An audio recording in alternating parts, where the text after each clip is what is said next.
પાછળનું બેકગ્રાઉન્ડ જોઈ તમને લાગતું હશે કે અમે ક્યાં છીએ। ખુશીનો તો પાર છે ને મારા મોઢા ઉપરથી તમને દેખાતો જ હશે। હું આવી ગઈ છું મારી જન્મભૂમિ ઉપર। મસ્ત મજાની મારી જોઈ લે જન્મભૂમિ। ચાલો તમને બધું બતાવવાનું જ છે। આજ ભીમ અહીંયા આવી અને અહીંયા રોકાણા હતા, એ બધો ઇતિહાસ અહીંયાનો છે। આપણે હું આવું છું, મને ઘણી વાર યાદ આવે ને મારી જન્મભૂમિ, મને આંખમાં પાણી આવે છે, મને એટલી વાર જન્મભૂમિ યાદ આવે છે। થાળીમાં જેમ હતો ને એ થાળી પણ અત્યારે હૈયા જ છે, તો એના પણ તમને ચલો દર્શન કરાવી દઉં। ચાલો તો આજે અમે નીકળી ગયા છીએ લોંગ ડ્રાઈવ પર, અને જે જગ્યા પર અમે જઈ રહ્યા છીએ તે જગ્યા મારાથી થોડી જ દૂર છે। સામે જે દૂર તમને પર્વત દેખાય છે ને, તે પર્વત ઉપર આપણે જવાનું છે। ને આ પર્વતની ખાસિયત કહું ને તો ત્યાં મારી બાળપણની ઘણી બધી મેમરી છુપાયેલી છે। તો આ બધું જ તમને બતાવવાની છું અને મારી મેમરી તમારી સાથે બધી જ શેર પણ કરવાની છું। ચાલો તો તમને થતું જ હશે કે આ કયું ગામ છે અને આ પર્વત ક્યાં આવેલો છે, બટ અત્યારે તો હું તમને એટલું જ જણાવી શકું કે હું છે ને મારી જન્મભૂમિ પર જઈ રહી છું। મારી જન્મભૂમિ જ્યાં મારી બાળપણની બધી જ યાદો છુપાયેલ છે, ગામમાં કયો કે પછી આ પર્વત ઉપર કયો, મારી બધી જ મેમરી છે ને બાળપણની, એ બધી જ હું તમારી સાથે શેર કરવાની છું। તો વિડીયોમાં તમે કન્ટિન્યુ બન્યા રહેજો। ચાલો તો હું પહોંચી ગઈ છું મારી જન્મભૂમિ પર।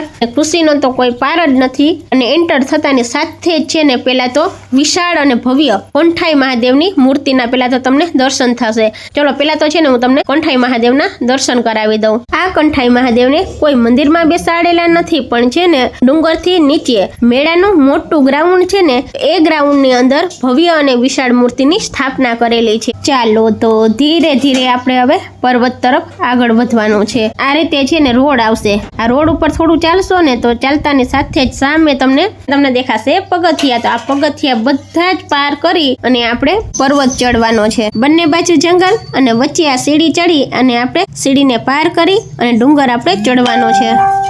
વાદળોથી ઘેરાયેલું આકાશ અને ઠંડો ઠંડો પવન, ચારે બાજુ લીલીછમ પ્રકૃતિનો નજારો તો તમે જોઈ શકો છો।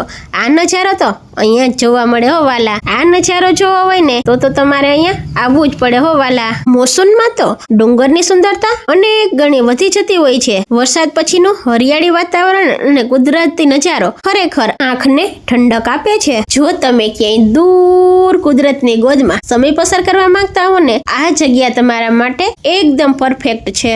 Hello friends, welcome to my vlog. અને વ્લોગની શરૂઆત કરતા પહેલા બધાને મારા બાપા સીતારામ। તો મોર્નિંગ ઓલરેડી 10 વાગવા આવ્યા છે। પાછળનું બેકગ્રાઉન્ડ જોઈ તમને લાગતું હશે કે અમે ક્યાં છીએ। ખુશીનો તો પાર છે ને મારા મોઢા ઉપરથી તમને દેખાતો જ હશે। હું ક્યાં આવી છું એ જણાવી દઉં પેલા તો તમને। હું આવી ગઈ છું મારી જન્મભૂમિ ઉપર। મસ્ત મજાની મારી જોઈ લે જન્મભૂમિ। ચાલો તમને બધું બતાવવાનું જ છે આજ। હવે મારી જન્મભૂમિ ક્યાં છે એ તો તમને ખબર નહીં હોય, પણ છે ને મારી જન્મભૂમિ છે, કહી દઉં બતાવી દઉં। મારી જન્મભૂમિ છે પાટણ વાવ, ને અત્યારમાં છે ને 8 વાગ્યામાં તો હું પહોંચી ગઈ હતી પાટણ વાવ।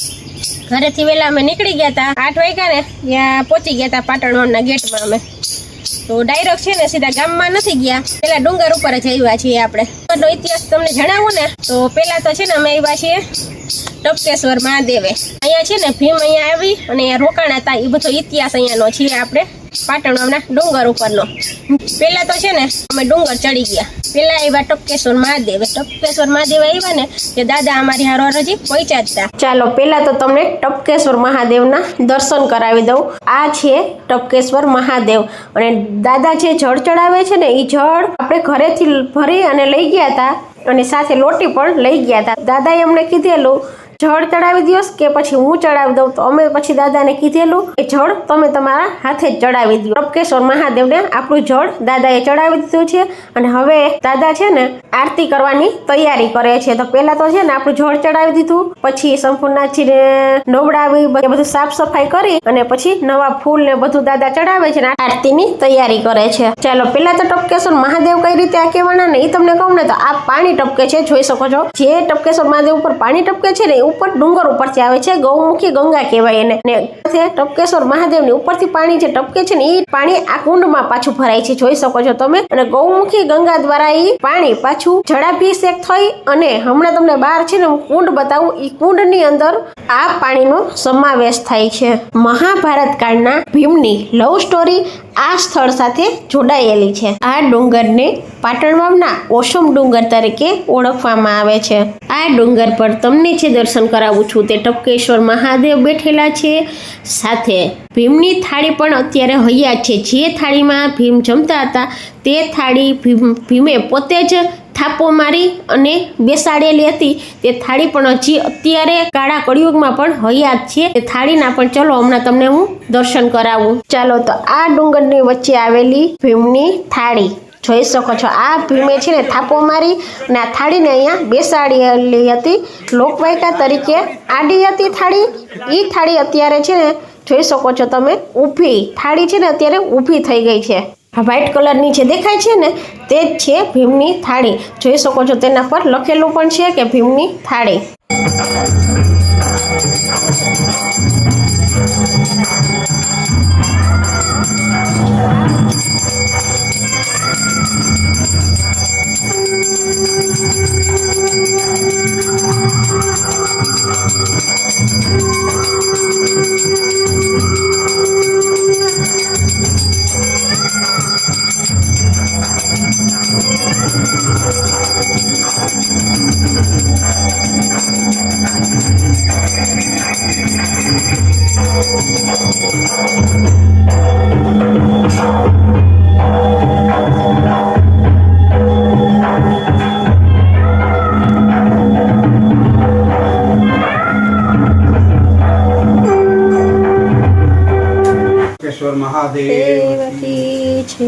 महादेव नमो पार्वती हर हर महादेव हर. આ ટપકેશ્વર મહાદેવને ગૌમુખી ગંગા તરીકે પણ ઓળખવામાં આવે છે. ચાલો તેના વિશે પણ હું તમને જણાવી દઉં કે ગૌમુખી ગંગા તરીકે ટપકેશ્વર મહાદેવ કઈ રીતે ઓળખાય છે. જોઈ શકો છો આ પાણીનો કુંડ છે અને સામે તમને ગૌમુખ જેવું મુખ દેખાતું હશે. આને ગૌમુખી ગંગા કહેવામાં આવે છે. અહીં ગાયના મુખ જેવા આકારમાંથી વર્ષભર કુદરતી પાણી વહે છે. આ પવિત્ર જળને ગંગાજળ સમાન માનવામાં આવે છે. તેથી આ સ્થળને ગૌમુખી ગંગા પણ ગંગા તરીકે પણ ઓળખવામાં આવે છે. ભક્તો અહીં શ્રદ્ધા ભાવે દર્શન કરવા આવે છે અને પવિત્ર જળનો લાભ પણ લે છે. આ આપણે પાંડવોના વખતનો છે આ ઇતિહાસ. ટપકેશ્વર મહાદેવને માથે છે ને આ પાણી ટપકે રાખે છે ને અને પાણી ક્યાંથી આવે છે ને કોઈને ખબર જ નથી. એટલા માટે આ કહેવાના છે ટપકેશ્વર મહાદેવ. તો અમે આવ્યા ને તો આરતીનો ટાઈમ થઈ ગયો તો આરતીના ટાઈમે અમે પહોંચી પણ ગયા હતા. તો મસ્ત મજાની અમે પહેલાં તો આરતી કરી લીધી. જોઈ શકો છો આ જગ્યા છે તમને દેખાય છે અહીંયા સાઈડમાં જુઓ તમને ચૂલા ને બધું દેખાતું હશે.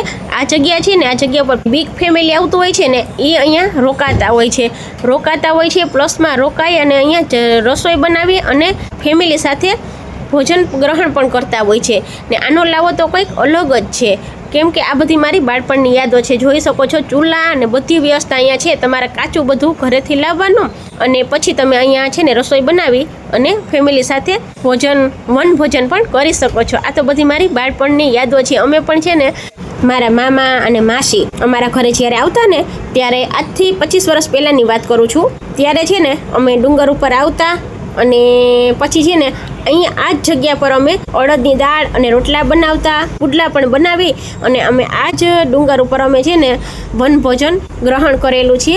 આ બધી મારી બાળપણની યાદો છે. જ્યારે હું 7 થી 8 વર્ષની હતી ને ત્યારની આ વાત બધી છે.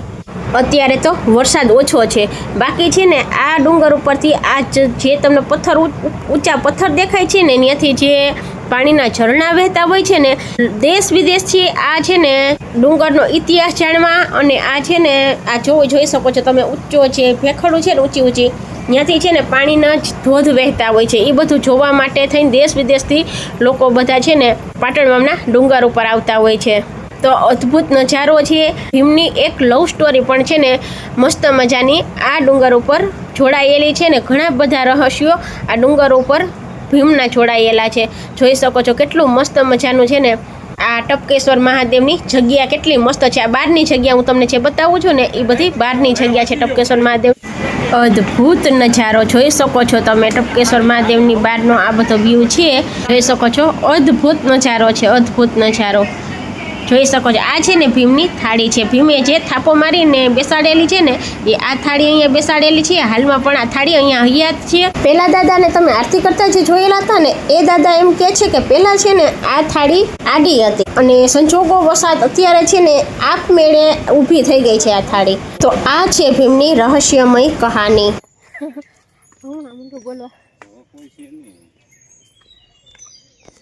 ચાલો તો મસ્ત મજાની ટપકેશ્વર મહાદેવની આરતીના દર્શન કરાવી દીધા છે.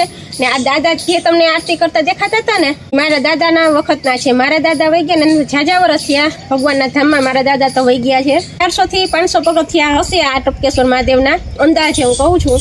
એ પગથિયા ચડીને જાય, ચડી અને સવારમાં આરતી કરવા અહીંયા આવે ને સાંજે પાછા નીચે ઉતરે. આ દાદાનું ડેઈલીનું છે.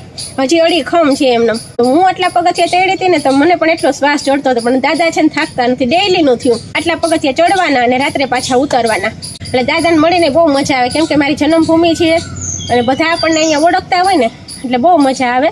ને હવે તમને કહું ને તો આ પાણી જે ટપકે છે ને ટપકેશ્વર મહાદેવે એ પાણી તમને અહીંયા હમણાં પાછું સાઈડમાં બતાવી દઉં.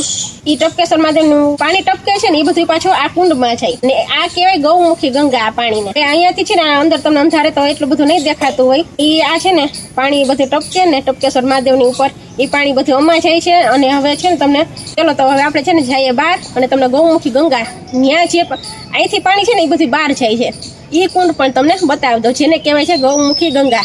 ચાલો તો હવે તમને કરાવું આ ગૌમુખી ગંગાના દર્શન. જોઈ શકો છો આ છે ને અત્યારે છે ને આ બંધ છે ને એટલે તમને દેખાશે નહીં, પણ આ જે ગૌ માતા દેખાય છે ને કુંડ, જે કુંડ દેખાય છે ને એ ગૌમુખી ગંગામાંથી આ પાણી છે એના કુંડ ભરાય છે. અને વર્ષો પહેલા છે ને 5, 7 ને 8 વર્ષથી તો હું અહીંયા થઈ છું, એટલે ત્યાં સુધી તો મને સાંભળે ને ત્યાં સુધી તો છે ને આની અંદર આ બધું ખુલ્લું રાખતા. અત્યારે તો પેક છે એટલે અંધારે તમને કેવું દેખાતું હોય, જેટલું દેખાય એટલું તમને બતાવવાની મેં કોશિશ કરી છે. બાકી અમે અંદર તો પણ આવતા ત્યારે ખુલ્લું હતું આ કુંડ. હવે અત્યારે છે ને પેક કરી દીધી. જાળી અંદર આડી જાળી છે અને કુંડને કરી દીધો છે પેક. બાકી તો અમે છે ને એની અંદર પૈસા નાખતા છૂટા એ મને સાંભળે છે. એટલે છે ને ઘણી બધી મારી આ છે ને યાદો છે અહીંયા. ને મારી જન્મભૂમિ મને ઘણી પોકારે ને તો હું આવી જાઉં છું. 6 મહિને, 8 મહિને, 10 મહિને, વર્ષથી જ્યારે મને પોકારે ને મારી જન્મભૂમિ ત્યારે આવી જાઉં છું. મારા મોઢાની સ્માઇલ ઉપરથી ને તમને લાગતું તો હશે કેટલી ખુશી છે મારી જન્મભૂમિ પર આવીને મને. એટલે દાદાએ હમણાં છે ને એ જ વાત કરતા હતા કે સારું કે તમે એટલા કે યાદ કરો અને આવો છો, પણ મને એવું કોઈ જન્મભૂમિ મારી પોકારે છે ને ઘણીએ એટલે હું આવું છું. મને ઘણી વાર યાદ આવે ને મારી જન્મભૂમિ, મને આંખમાં પાણી આવી છે. મને એટલી વાર જન્મભૂમિ યાદ આવે, ખરેખર મારી જન્મભૂમિ મને બહુ જ યાદ આવે. ગમે એટલા જન્મ દે તો ભગવાન બસ અહીંયા જ જન્મ દે. વાત તો ખાસ કે તમને જે મને કીધું તો નથી જન્મભૂમિ તો કરો. મારી જન્મભૂમિ કઈ છે ગામનું નામ તો તમને કીધું નથી. પાટણ મામની મસ્ત મજાની ભૂમિ કહેવાય. પાટણ મામની અંદર ઓસમનો ડુંગર મસ્ત મજાનો આવેલો છે અને ત્યાં હું આવેલી છું. ને મારી જન્મભૂમિ આ પાટણ વાવ છે. પાટણ વાવ સુધી મારા વિડીયો પહોંચ્યા હોય ને તો કોઈ કોમેન્ટ કરજો મસ્ત મજાની. બીજું તો બસ તમને આ કુંડના દર્શન કરાવી દીધા. હવે અમારે જવાનું છે આપણે માતૃમાએ. તો ચલો હવે આપણે જઈએ માતૃમાના દર્શન કરાવું તમને. ત્યાં તો વિડીયો શૂટ કરવાની અલાઉડ નથી, પણ હવે પબ્લિક નહીં હોય ને તો શૂટ કરવા દેશે. બાકી તો અધરવાઇઝ આપણે તમને છે ને માતૃમાના દર્શન નહીં કરાવી શકું. બાકી મારી પાસે છે ને ગઈ વખતે હું આવી હતી ને એના ફોટા છે તો હું અહીં સાઈડમાં તમને મૂકી દઈશ, તો માતૃમાના દર્શન તમે કરી લેજો. ચાલો તો જઈએ હવે માતૃમા તરફ.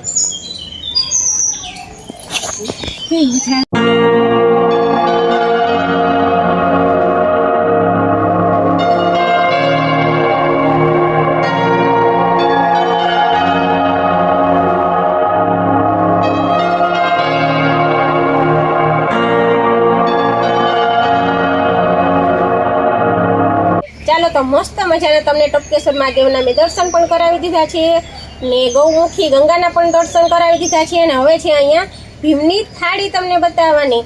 હવે છે ને ભીમ જે થાળીમાં જમ્યો હતો ને એ થાળી પણ અત્યારે હયાત છે, તો એના પણ તમને ચલો દર્શન કરાવી દઉં. તો જોઈ લ્યો આ છે ભીમની થાળી જેમાં ભીમ જમ્યા હતા.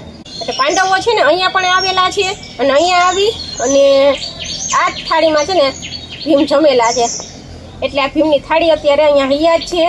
અને જે કોઈ આ જોયેલું હોય ને એ કોમેન્ટ કરી નાખજો. અને પાટણ ન આવ્યા હોય ને એકવાર ચોક્કસથી આવજો, કેમ કે આ ભૂમિ તો છે ને આ નજારો તમે એકવાર જોઈ લ્યો. આ તો હજી વરસાદ નથી, બાકી તો આ ઝરણા અહીંયા પડતા હોય એટલે તમને અહીંથી છે ને ઘરે જવાનું મન ન થાય. ક્યાંથી માણસો આવે છે. અમાસનો મેળો એક તો અહીંયા ભરાય છે, પછી પેલા તો ડુંગર ઉપર આવે, પછી મેળાની મોજ માણતા હોય બધા.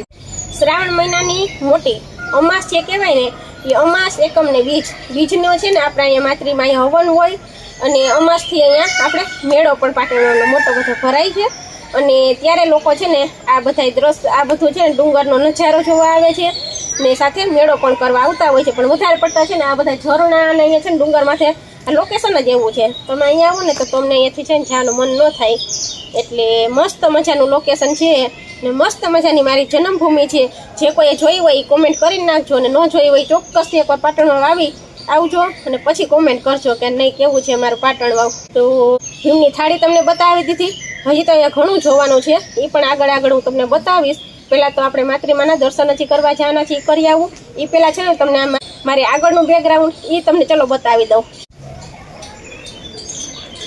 જોઈ શકો છો આ નજારો હજી તો એટલો વરસાદ છે નહીં બાકી તો તમને મારી પાછળ પણ છે ને અત્યારે આપણે ઊભી ન શકીએ એટલા પાણીના ધોધ પડતા હોય બાકી જોઈ શકો છો આ બધો નજારો ને આ છે આપણા કેમેરામેન છે જોઈ શકો છો મસ્ત મજાનું લોકેશન છે જે કોઈ ન આવ્યા હોય ને એકવાર ચોક્કસથી છે ને પાટણમાં મુલાકાત લેજો